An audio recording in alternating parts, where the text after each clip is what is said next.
FUN pages contain a number of options for the selected channel's behavior. They're separated into 3 rows: op, mod, and CV. The 4th row is global settings and is not used on the FUN page. The first option on the op row is sleep. This option tells the channel what to do when it reaches a location that is disabled on the access page. If sleep is not turned on, it will go immediately to the next enabled location. If sleep is turned on, it will sleep on the current location until the counter reaches a location that is enabled. Gate programming will still be honored as if those locations were accessed, however. This means that if you have a gate sequence you like, you can turn on sleep, disable locations on the access page, and thereby change the melodic sequence on the fly while the gate sequence is maintained.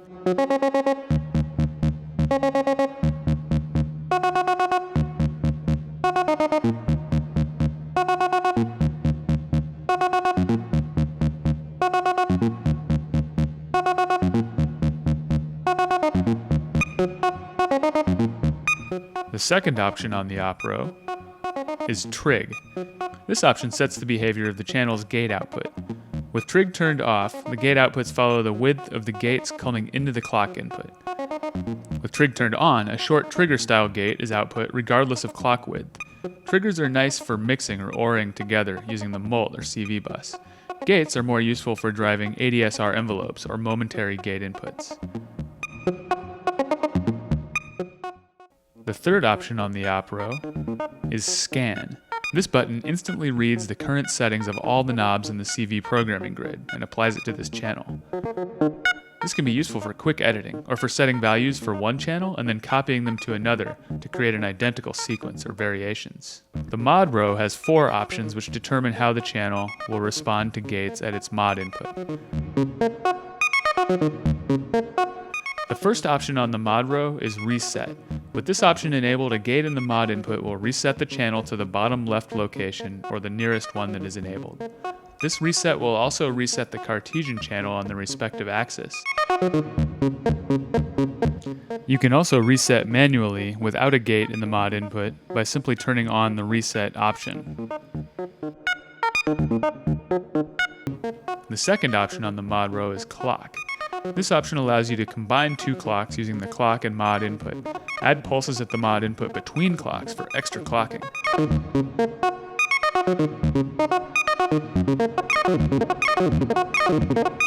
Or hold the clock input high to mask the mod input. The X and Y channel's mod clock settings also affect the respective axes of the Cartesian channel.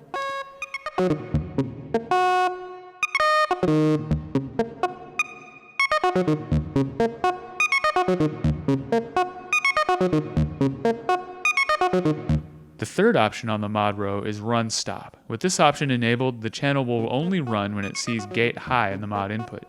Use this to start and stop the channel manually or use gates from a Tempi or another René channel to automate starting and stopping. The X and Y channel's mod run stop settings also affect the respective axes of the Cartesian channel.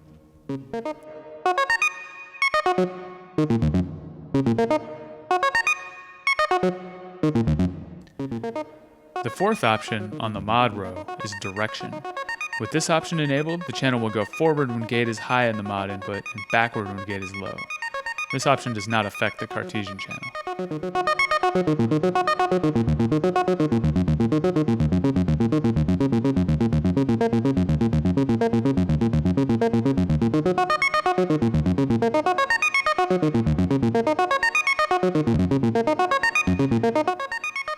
The clock, run stop, and direction controls can be played manually without anything patched to the mod input.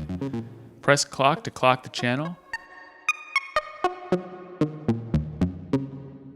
Run stop to stop or start the channel.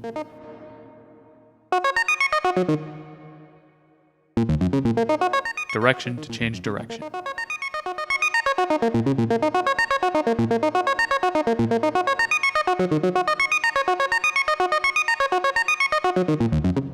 The CV row has 4 options, which determine how the channel will respond to positive voltage at its CV input. For all options, the depth of modulation is set by the CV input attenuator, and if nothing is patched to the CV input, the attenuator acts as a manual control. The first option on the CV row is add. This option lets CV be added to the value of the current location and then quantized if the quantizer is active. Use this for adding ornamentations or shifting melodies in scale, etc. If the channel is unclocked, it can be used for direct access to the channel's quantizer.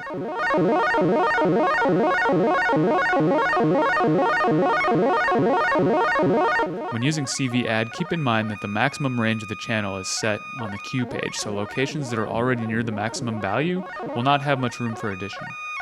This option does not affect the Cartesian channel.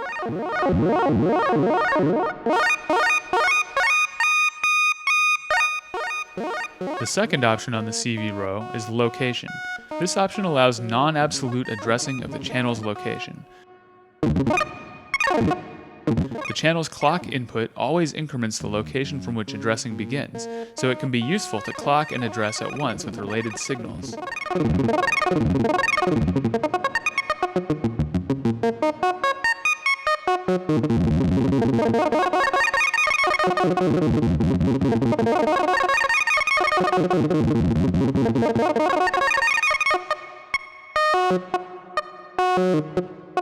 Each axis of the Cartesian channel inherits this setting from the respective channel.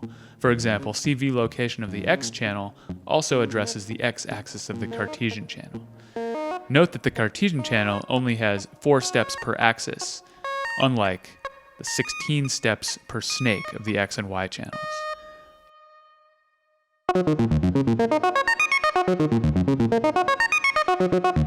The third option on the CV row is snake. This option allows selection of snake pattern via CV. You can see the effect taking place on the channel's snake page. It could be useful to use one channel clocked more slowly to sequence the snake selection of the other channel.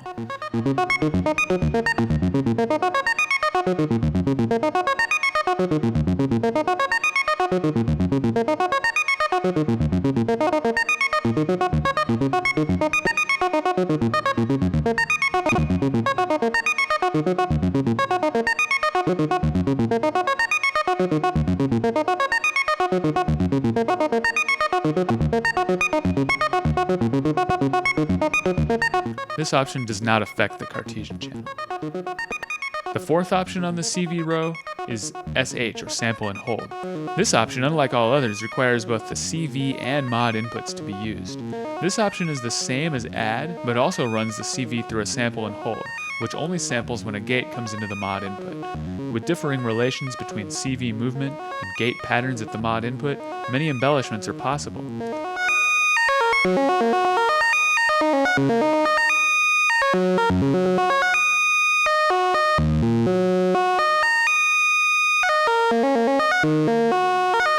This option does not affect the Cartesian channel.